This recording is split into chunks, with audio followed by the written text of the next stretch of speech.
Howdy folks, and welcome back to another taping of Country Fried Shorts. I'm here again today working on this set of first Crucis Lancers, digging in on the final touches after all of the weathering and lens jeweling. As is common with many classic Battletech players, I like to have clearly marked frontal hexes to both signify to my opponent where the danger zone is for gameplay purposes, as well as to remind myself what direction the dang thing is moving when the sculpt is a little ambiguous in the action.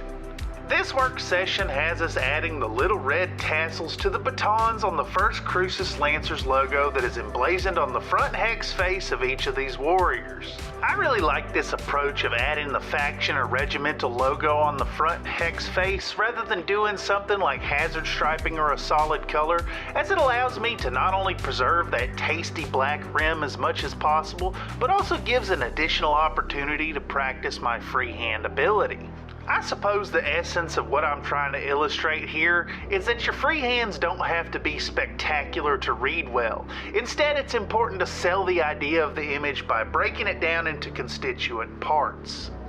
In this case, the tassel itself would have detail while rendered in full size. In fact, I think it's a double strand instead of a single. But at this scale, it's little more than a minuscule streak of red that evokes the feel of the element of our design. I know that I'm on and on hammering this home when talking about freehand efforts, but I think it's super important to remember that we're not trying to get a perfect representation of any free-handed logo.